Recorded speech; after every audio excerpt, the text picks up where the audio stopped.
નમસ્કાર દર્શક મિત્રો, દ્વિજા એસ્ટ્રોલોજીની અંદર આપ સર્વનું હાર્દિક સ્વાગત છે. આજનો મુખ્ય વિષય છે હોલિકા દહનનું મુહૂર્ત.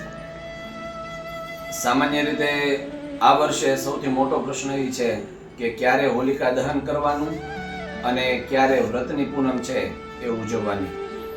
તો સૌથી પહેલા 13 તારીખને ગુરુવારના રોજ જે લોકો પૂનમનું વ્રત કરે છે અથવા તો પૂનમ ભરે છે એ લોકોએ 13 તારીખને ગુરુવારના રોજ પૂનમનું વ્રત કરવાનું છે અને પૂનમ છે એ ઉજવવાની છે. સાથે સાથે હોલિકા દહન પણ 13 તારીખ ગુરુવારના રોજ રાત્રે 11:23 થી લઈ અને 12:50 સુધીનો શ્રેષ્ઠ સમય છે. ભદ્રા તિથિ છે એ બેસી જાય છે એટલે ભદ્રાની અંદર છે હોલિકા દહન કરી શકાતું નથી શાસ્ત્રના મત અનુસાર. એટલે ભદ્રાની અંદર શક્ય હોય ત્યાં સુધી હોલિકા દહન કરવું નહીં.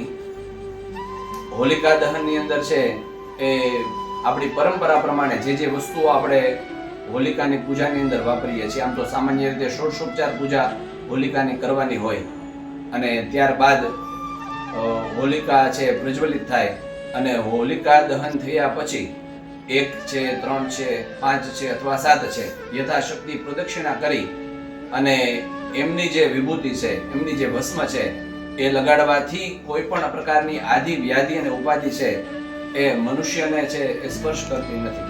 આંતરિક રીતે રહેલી નકારાત્મક ઉર્જાઓ પણ હોલિકાના તાપથી દૂર થઈ જાય છે અને સામાન્ય રીતે શરીરની અંદર કોઈ પણ પ્રકારની કફ આદિ જે પ્રકૃતિઓ છે એ પ્રકૃતિઓને શાંતિ માટે પણ હોલિકા દહનની પ્રદક્ષિણા કરવાનું ખૂબ મહત્વ છે એ દર્શાવવામાં આવ્યું છે.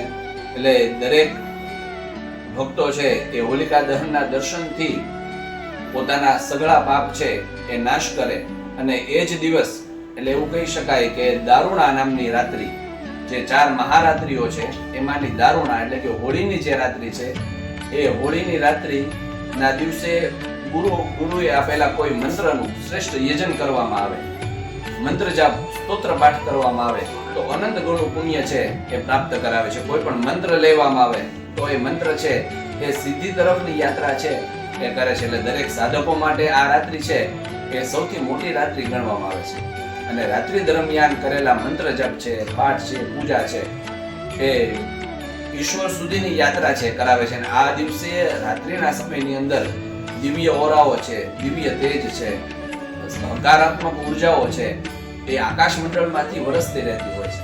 તો સાધકોએ અવશ્ય આ રાત્રિનો લાભ લઈ 13 તારીખના રોજ ગુરુવારના દિવસે સાધના માટેનો શ્રેષ્ઠ સમય પણ રાત્રે 10:30 થી લઈ અને 12:50 સુધીનો માનવામાં આવે છે.